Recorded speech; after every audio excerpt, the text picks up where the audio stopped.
We are live. Hi, everybody. Hello. I was singing a Christmas carol and we went live. How's it going? Hello. As you come on, oh, there it is. I'm going to take a moment to share. So Yes, if you are watching this, please share. It's always helpful. It is. It is. It's good. It pushes it up on people's timelines on Facebook and gets the word out that we are doing this. How are you? Comment if you are here. Say hello. How was your Thanksgiving? How was things and stuff? And food? And food? Did you have to wait on any food? Did you have to wait on any of your favorite food at Thanksgiving? Well, that's our theme is waiting. Waiting. Yeah. Yes. For Advent, but now waiting on. We didn't have a pumpkin pie. Oh. We had a couple other pies, which is fine, but it was one of those things where now we have to go back, to HEB and get a pumpkin pie. Oh. It's never a bad time for pumpkin pie. No, it's not. It's not at all. So my poor husband, I made pecan pies for everybody else. And then I thought I had made him his own personal pie. That was stayed at home. That Yeah. stayed at And when we home, get I home- thought. And then we got home and there wasn't one there. And I think I took too many to someone else. And Yeah. one of them was his. I So lost you're his still pie. waiting. So he is still waiting I on another am pie. waiting for my. Yeah, I did get a piece. But pies are such a pain. He's going to have to wait a while. I made an apple pie. They're so good. Yeah. Oh, So any of you that really want to taste a good pie, her pecan Well, you're pie. going to have to wait. Speaking of waiting, so we've passed Thanksgiving, looking forward to Christmas.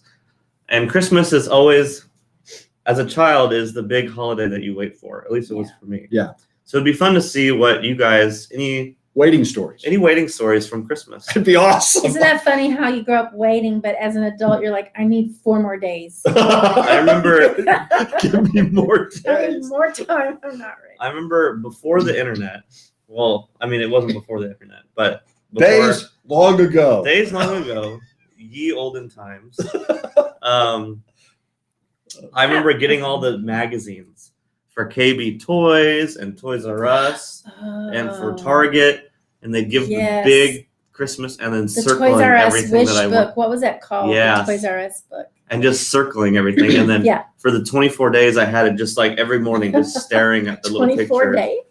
Well, Well, and I remember growing up waiting for Christmas, and there was a way back in the catalog days. The Sears, was it Sears? The Wish book yeah. was actually called. I'm not and as old as you. It was a big. Do you guys remember that catalog and flipping through that thing? Mhm. Oh man. So waiting and getting ready for Christmas. What are you waiting for? Stories Yeah. about waiting. Can you pop Waiting. it in? All right. So then they invented microwaves so that you wouldn't have to wait so long Yeah. to eat. Right. Just do it faster and you'll have all this extra time on your hands with all these inventions. And so one of our daughters doesn't have a microwave, and one of my friends in Colorado doesn't have a microwave. So when we go there and we want to heat up something, they're like, well, we don't have a Put it in the microwave. I'm like, well, how am I oven. supposed to heat this up? On the stove. It's going to take too long. I'll just eat it cold. Yeah. In all 5 years I lived in Wisconsin, I didn't have a microwave Ugh, for any of them. how did you live? I don't know. Now that I have one, it's like, what did I do? How Yeah, did I- that's right. How did I live this way? It's That's very right. hard to warm up soup without a microwave. Yes. Well, I mean, in a pot. Yeah, but I don't want to get a pot out. Dirty know? a pot. Yeah. Right. Hey Kelly, hey Janet, hey Austin. Austin says he loves pie. Hey Patrice, hey Tony. I'm with you, Austin. I love pie. Mhm. Pie is the best. And then these 2 guys that make drip pour coffee, that takes Oh, yeah. longer. Yeah, you yeah. have to wait on Oh, yeah. that. Yeah, I don't do any of that instant or the. I have to wait a long time It's in the worth morning time for for my coffees. barista to bring me my coffee. She has to wait till her barista brings her coffee. The worst part of That's right. making coffee is waiting for the water to boil. That's it. Mm-hmm. That's it. You gotta But you got to wait. get the right temperature. All right. I remember waiting for you to make up your mind if you were going to come here. Yeah, that would have been a year ago. Waiting. Yep. So the theme is waiting, Advent season, waiting stories. Go ahead, Andrew.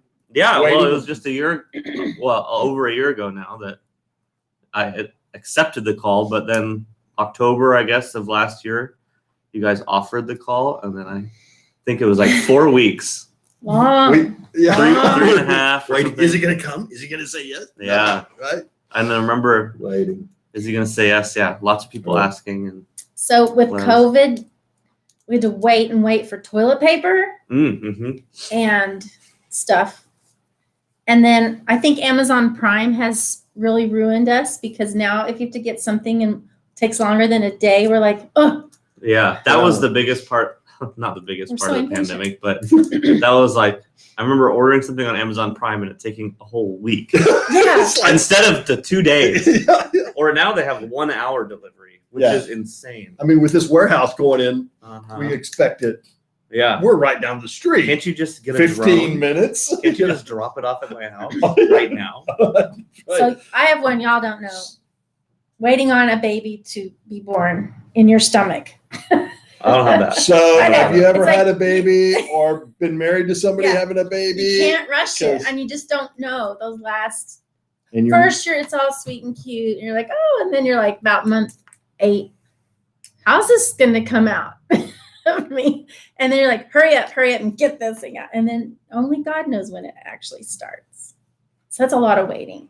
so that's a Yeah. great segue into actually the Yes. conversation Well, from good. I'm Sunday glad I is helped you because out. you're not in control of that weight. I mean, you know it's going to eventually, right? But and you used to make the comment, I'm ready to have my body back. Like somebody else is taking over my body, I'm ready to have my body back, which is kind of like waiting, like, okay, we're not in control. And I think that's why this was talked about the humility in waiting. And why I think that's why I get frustrated waiting in different contexts. It's something I'm not particularly proud of. And I think it's because there is a humility. There is I'm not in control. I can't make it go fast kind of waiting. Yes. But back to the analogy of a baby, God's like, things are happening inside. Like I'm developing lungs, I'm developing arms and legs, and that takes time. And we want things so instant. And he's like, there's just good things coming, but good things sometimes take a while. So Austin commented, there's no microwave option for growing a baby. Question Lame. mark. He says lame. But I love the comment because how often do I expect a microwave option for God? Oh yeah, all the time. How much right? do I expect? Like, A microwave God. yeah, I mean, oftentimes he does come to. There are many times where he does things right when I need it, but sometimes Most of the time, he's a last second God. Very last second. We were just talking earlier about in the Bible story, just overarching all the themes, right? Overarching themes. A lot of people that interact with God have to wait for him to do something. Right. Like who? Moses. The story of all of Israel, right? I mean, yeah. And Moses was like, what, 60, 70 by the time he was 80, by the time he was going and doing the thing that we see. Yes, like the thing that we think about. He wasn't a young spry chicken. That's right. I would have if I was Moses, I'd have to wait another 42 years from today to do what you were meant to do. Right. Which is kind of in the desert. Yeah. So Right. I think that's the humility is I'm not in control of I'm so much more than I'm not in control of so much more than I think I'm in control of. I mean, just there's so much out there, and that dealing with the frustration, but in that there's a humility in that, and I think God wants me to enter into, and that's what Isaiah's venting. I think he's venting on behalf of the people to God and say, "Where are you?" Yeah. Do you want to read some of this? Yes. So we opened up on Sunday the whole about waiting, the humility of waiting. Isaiah writes, "Oh, that you would rend the heavens and come down, that the mountains would tremble before you, as when fire set twigs ablaze and causes water to boil. Come down to make your name known to our enemies and cause the nations to quake before you. For when you did awesome things, that we did not expect you came down. The mountains trembled before you. So I think there's this huge thing about, God, where are you? Yeah. Why are you? It's that, yeah. Mhm. And then he's saying, I've heard that you, and there's stories about you doing great things. Are you still that God? Yeah. Kind of thing. Mm-hmm. I love, well, I don't know if I love it, but I resonate with the idea of, God, I've heard about you. I've heard that you do great things. God, I've heard that you're awesome and I've heard you say that you love me. So where are you now? What are you doing? Why are in the sermon, there was the illustration of, the two hands, one One that's frustrated. Yeah. shaking your fist and one maybe opening your hand to receive. And the tension there is very relatable. Because you don't want to say good, because No. it's just a weird, it's a very humbling place to be. But to realize. Mm-hmm.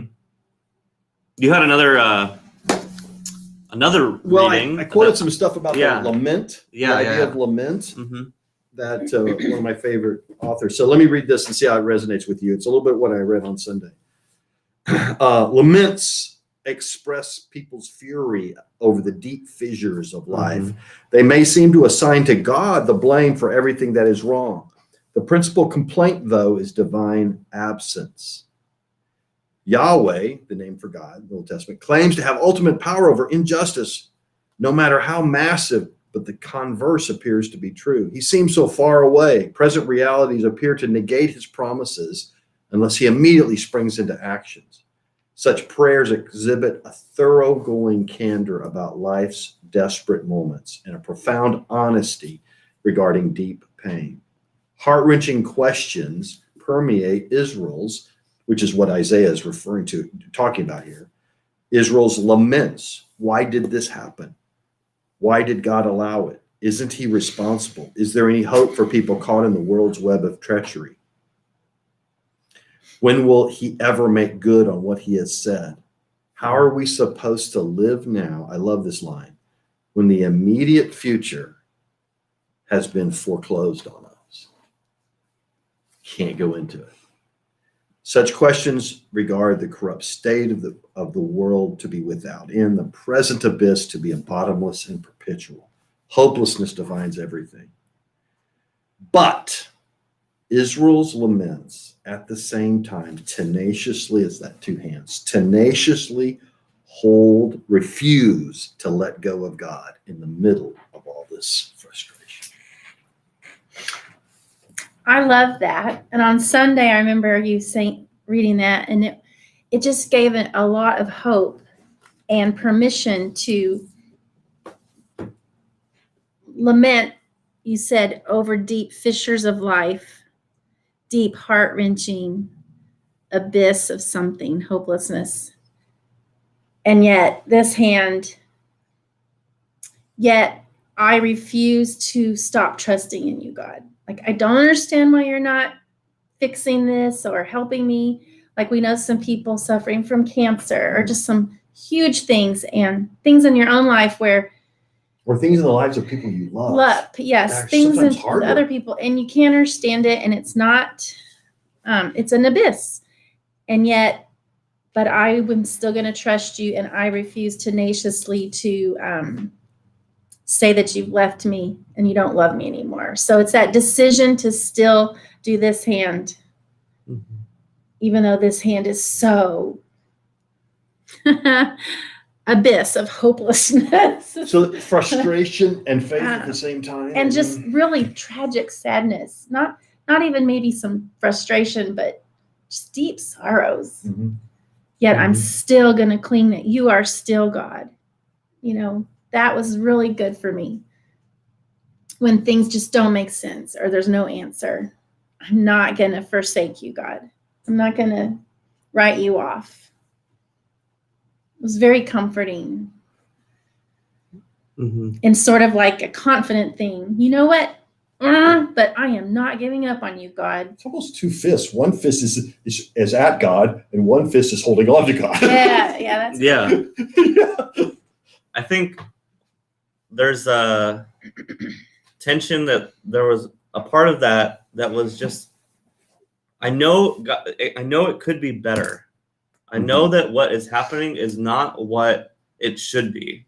Right. Even though it is this way, it should be different. It should be, there's a better reality that I know should exist, but it is not existent. Right. And C.S. Lewis was talking, he said something about that feeling of how knowing that there's a better reality points you to the God that creates that better reality. It's sort of acknowledging the fact that we are in a sinful state, and then there's something better that we aren't. Right. That there is a creator of something better. Yeah. And we're not there. Yeah. So it's almost a evidence that there is a God by that sense that we have. So, and that we're meant for something better. Yes. You know how sometimes you'll watch a movie and one line sticks with you for your entire life? Yeah. So I think it was Facing the Giants, one of those first Christian movies that came out about 10 years ago. And there's the wife in the movie, they're trying to have a child, and she keeps going to the doctor, and they keep saying, nope, I'm sorry, no, I'm sorry. So one scene, she walks back out to her minivan. That shows how old the movie is. And the test came back negative that she wasn't pregnant. And she had her hand on the van, and she was just sobbing. And then she looked up, yet I will still trust you, something like that. And that has stuck with me forever, that in her pit of despair, yet I will trust you. And in the movie, the nurse runs out, man, we had the wrong records. You are going to have a baby, But she didn't know that when she shook the other fist and said, I will still trust you. I love that line, and it has helped me through a lot of stuff from a crazy movie. That's a yet word, too. That's a yet. Yet. Yet. Yeah. And I like that. I like that a lot. Yeah. Can I read a comment that I really am enjoying? Just processing. So Betty writes, waiting is hard. Getting old is hard. The thought of waiting can get hopeless when you don't think the waiting will produce benefits. And I think that stuck with me because waiting on God would be really hard if I don't believe that he's going to pull through. Yeah, like Christmas, it's hard to wait, but you're getting presents. Right. So really, how hard is it to wait? Right. But if you didn't know if you were getting presents, it would be hard to wait. So like we were saying, you don't know the outcome. It's harder to wait because you're not sure there's going to be a good ending. Yeah. The ending you want. There's the humility of waiting. It's very interesting. Just you saying that, it kind of lays the groundwork that we need to work through this next couple of weeks, because we're going to spend 4 weeks on waiting. Okay. And that not only like, will it turn out like what I'm waiting for, that, will it turn out? Will the benefits be worth the pain? And I appreciate what she's writing here. This is just rich. It is. And I know some older people right now, and they're struggling with this about how do we do those last year, those years that are beyond prime. But what I think we need to add to that, what is God doing in the waiting? What is he doing in me? Yeah. Because what about if there's that God's vision for Delton of who he can be when Jesus is really living through me, some of that can only be shaped in waiting when I'm not in control. Yeah. But that's humbling. Yes. Yeah. And it's cool. I'm Betty, I'm liking this interaction that I'm having with your comment, because I'm in such a different life stage of I'm waiting. My waiting is not waiting After your prime. Yeah. I'm just waiting. I don't know what I'm trying to say or how to say it, but I'm just, your comment is making me think about things in a different way. that I'm really enjoying thinking right now on Afterthoughts Live. That's So I want to address vision realized. Thinking. that part of being older, and there's so many more doctor's visits and so many more ailments and pains, and then parts of your body that just, and then so it's more medicine, which triggers this. And so it's interesting to watch. I mean, we have some older people in our lives, Right. and watching them waiting, and then you've got COVID, and you're not allowed to have visitors, so you're basically waiting to die all alone, and no one can come be with you. I mean, it's just tragically sad. Yeah.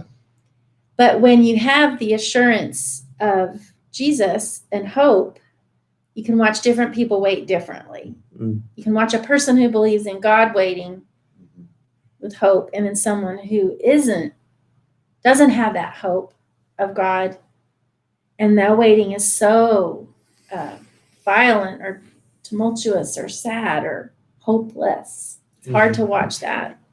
Maybe that's it. Maybe it's hopeless if there was no purpose in the waiting. Yeah. If there's no benefit, like you said, not just for what I get at the end, but in the process. And God says, hold it here. I'm doing something here. Mm-hmm. I'm at work. And that's what Isaiah gets to. He says, yet, I love this. A few verses later, verse 8, yet you, Lord, are our Father. We are the clay. You are the potter. We are all the work of your hand. And so there's something like, oh my gosh, God, here I am frustrated. Why don't you come down? Things are not right. And they aren't. There's certain issues there are certain issues, big issues or small issues, that when you think about them, you're just the injustice and the pain that's associated. For some reason, in the last year or so, the whole idea of human trafficking and how that lays into sex trafficking and everything, that issue, just like envisioning what that is like for people, that it's just like, that injustice, but in this waiting, in this not so good place, you are the clay. We are the clay. You are the potter. You're shaping me. You're doing something in me in the waiting. Mm-hmm. Yeah, I go back a lot in my thinking to the story of Joseph In the Old Testament? In the Old Testament, where just that whole, and it's probably because I was in a production of the, so that at an early age I was in it, so it stuck with me. But I think about him being in prison and how long he was in it and how long he had to hold on to hope without a concrete end to suffering. There was no guarantee for Joseph to ever get out. I mean, he was just kind of in there. Totally innocently, totally. Yeah, and just indefinitely. Injustice. And he didn't just sit there and rot or survive. He thrived, and he still did good things in prison. Mm-hmm. And kept getting good jobs, the better job. I mean, mm-hmm. I think also waiting in and waiting for, kind of like hope in or hope for. You can wait for God to do something or wait in the Lord. I think there's a difference of even if my situation doesn't change, I'm going to wait on you. Yeah. And I just think about like the arcs of his story, and he, young kid in his family probably thinks, oh man, I've really reached it. I'm like dad's favorite kid. Look at this cool thing I have. just right. And then I have this vision. And then, brothers. And then so he goes to the pit, literally, and then gets pulled out, and and then slave, and then works his way up to a high position, thinks he's made it, just put in the pit again for 20, 30, however long it was. Mm-hmm. And I can just imagine him feeling so like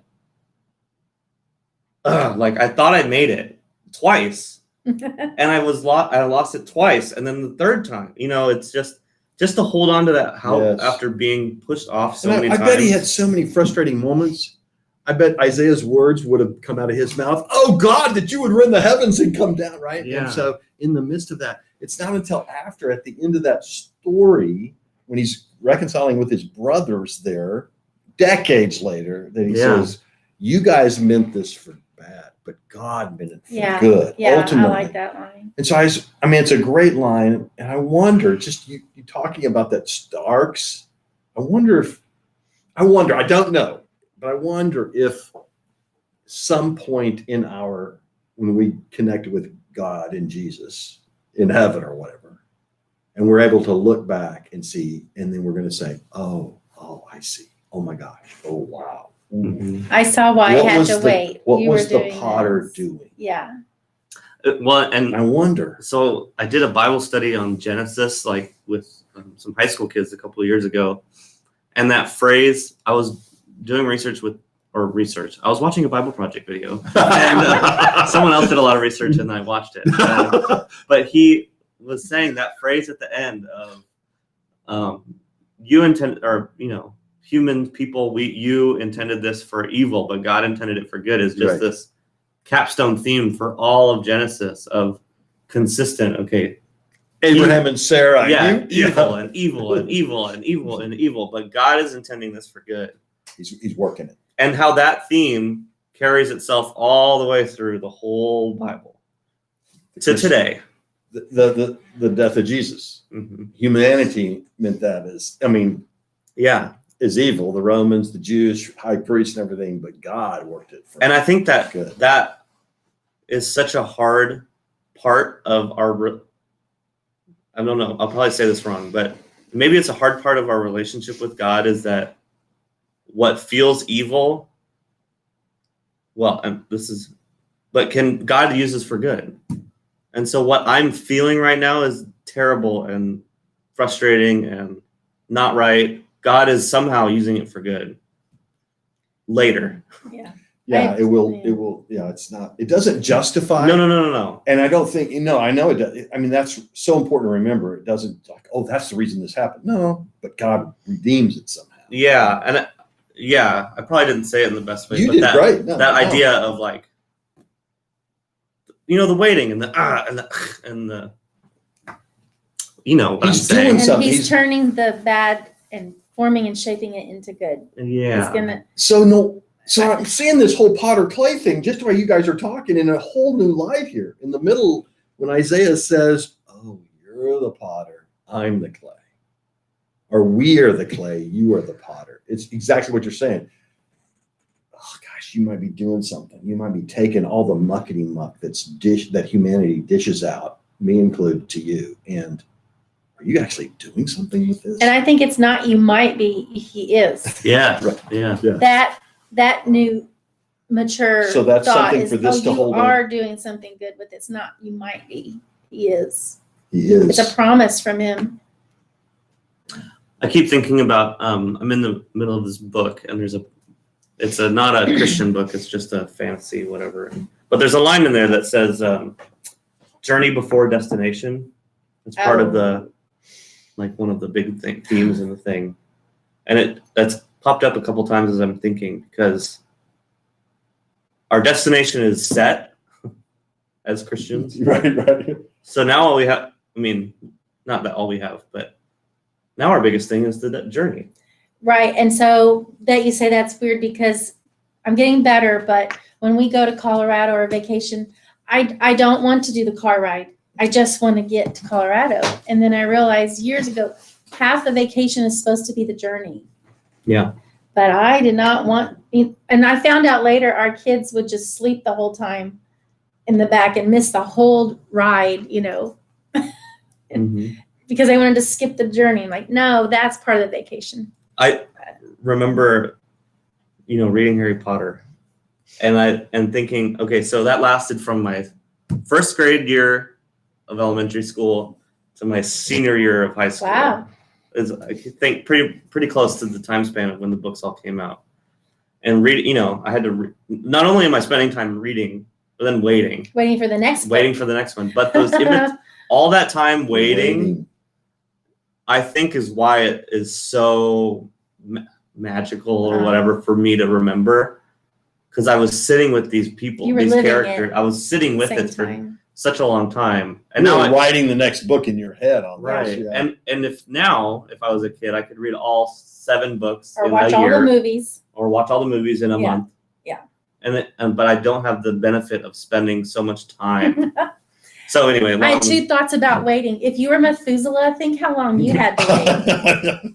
yeah. We only Like, live like 80, 90 years, but these people that are living 700, that's a long That's a time lot to of- wait on That's stuff. a lot of living. Were you Yeah. talking about Harry Potter? For me, it was Star Wars. Oh, the Oh, Star One Wars. movie comes yeah, out, and then yeah. 4 years later, another. Yeah. Like, oh, Yeah. Can I have one more thought of as a parent, and your kid wants to grow up so fast, and Mhm. as a parent, you're like, just slow down. You have no idea how good life is right now in this stage. They just want to speed up and become a teenager quicker or go to college quicker. And we, as the older people, know, no, don't rush it. Being a grown up is not what it's cracked up to be, right? Yeah. Just slow down. And so I think that's kind of relatable to God. I think so. It's okay. Don't rush this part of your life. Reminds It's a me great part. of that theme. It's not what life is not about what we're accomplishing. It's who we're becoming, Mm-hmm. and becoming it is a lot. It's time consuming work Yeah. to become who He envisions us to be. It's good. So you had a great revelation earlier this evening when we were talking about what we're going to talk about God lamenting. Yeah. I want you to share that real quick. So Isaiah 64 is what we've been talking about. And then in Isaiah 65, God answers Isaiah. Yeah. And we got into the first line of that, but I'm going to read the first verse on Sunday, but let me read the second verse too. God answers, and he says, I revealed myself. So this is Yahweh talking back to Isaiah after he says, go, why don't you come down? And he said, I revealed myself to those who did not ask for me. I was found by those who did not seek me. To a nation that did not call my name, I said, here am I, here am I. All day long, I have held out my hands to an obstinate people who walks in ways not good, pursuing their own imaginations, a people who continually provoke me to my very face. And so it's like God said, I've been saying, here am I, here am I. And I'm here. I answer. And then it hit me. God laments. He is lamenting. He is sad. He says, I came, I come, I reveal, I try to work into an obstinate people that do not follow my ways and do not see me. And then it just took me right away to Jesus. And that line, I think in John chapter 1, that says, he came to that which one is his own. He came to the world he created, and the world he created didn't know him. He came to that which was his own did not receive him. But those who did receive him, there were a few, he said, who believed in his name, he gave them the right to be the children of God. So it struck me, does God get to lament?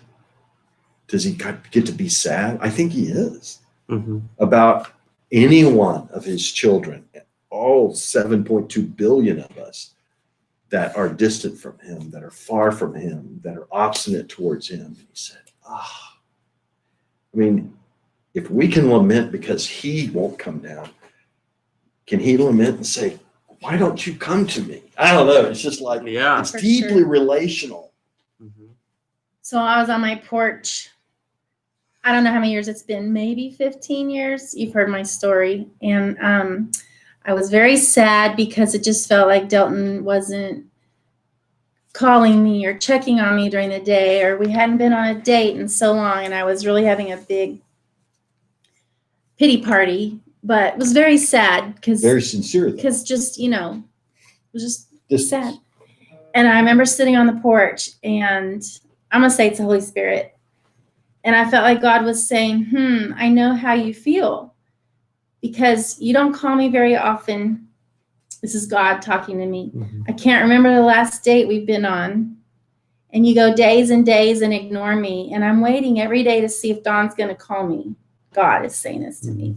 And just buckets of sobs and forgive me. And just that whole metaphor or analogy has come back to haunt me many times when I'm it's always like I'm feeling ignored by him, and then God will just kind of like, I feel that with you. So I feel like he does lament, and he does miss me, and he does want me to call him and talk to him and spend time on dates with God. It's a deep love story. It is. And I feel like he does miss and is sad when I ignore him. Yeah. So I feel like that's a form of God lamenting. Yeah. What struck me about 65, the first verse, was just how crazy it is. He says, I revealed myself to those who didn't ask for me, and I was found by those who didn't seek me. And just how merciful that is of being found, like just his mercy of being found by people that weren't looking. He presents himself even to those who weren't looking for him. Yeah. And then the Christmas story, the lowliest people recognized him. The shepherds weren't exactly looking for him that night. I know, right? but they did. They, and Jesus says, I'm right in front of you later, and you don't see me. But the nobodies. I do love the mercy of all that. Mm-hmm. Well, it is 7:35. Very good. Man, thank you guys for being on. These continuing conversations, there's some richness to that. Waiting, and it's okay. Frustration and faith at the same time. I love that. We have a few announcements. Yes. Communion is this Sunday at noon. As soon as church is over, noonish. Right at the whether you're in service. person or online. How does that work online? I think we're going to continue the same stream. You want us to go to a new link? Is that what we're going to try this time? Yeah. So we've had some issues with switching over, so we're going to not switch over. Yeah, and speaking of waiting, how frustrating it must be when on Sunday morning y'all are waiting and church isn't coming on. Or you can't hear. Just keep waiting. Yes. Doing the best. We appreciate your patience. Yes, very much so. And also the Advent devotional booklet. I've really enjoyed it. So we've got some. They're hard copy. And hope you've seen. You can just email POG.church, POG@POG.church, and we'll send one to you by mail. Yeah. You can always drop by the church here, make arrangements, email the church or call and say, hey, can I drop by and pick up a devotion booklet? It's a great Advent devotion booklet. It's thought-provoking, kind of like what we're talking about here. So it's a good tool, but would love to mail one to you. It's just in these unique times. Yeah, and we've got an exciting thing called the 12 Days of Grace coming up in December. It starts on December 13th, and for 12 days in a row, there will be something for us to do every day. It might be bringing food for a food bank, or it might be taking something to the fire station. But anyway, it's for whether you're a POGger here in person or whether you're online. Yeah. Every day we'll give options for in-person, online people, and children. And so keep watching for 12 Days of Grace. It's going to be awesome. It's really cool because of the different ways you can participate in this no matter where you are. In the nation. If you are watching us from Wisconsin, I know there's a few there that you guys can participate or wherever. It's gonna be fun. It's just a way to, while we're waiting on COVID, we can still be actively loving others and helping others. We don't have to wait for COVID to get over before we finally do stuff. Yeah. So So God's doing something in the waiting. We're waiting for this to all go back, and I think he's stretching our creativity. I mean, this whole waiting thing, I know us trying to figure out how we do Christmas as a church. You're trying to figure out how to do Christmas. There's a creativity at work that wouldn't be at work, not this way, if we weren't waiting. So that's it's kind of interesting. Yeah. Very good. All right. So POG@POG.church. Email us. We'd love to send you a devotion booklet for Advent. Yeah. Do you have to be in the Pflugerville area to receive it? No, anywhere. Anywhere the U.S. mail goes, we will send it. All right. It's a very helpful have tool. To wait longer than one few day. days. We don't have Amazon Prime. We don't. All right. You know what? I feel like we need to end with prayer. Could we? Let's do that. All right. Father, thank you so much for this opportunity to be with your people in person and online. I praise and thank you for every person that's watching or has watched today in this, and just ask, come Holy Spirit. Thank you for being a present God. You are saying, here am I. here am I. And we receive you in Jesus' name.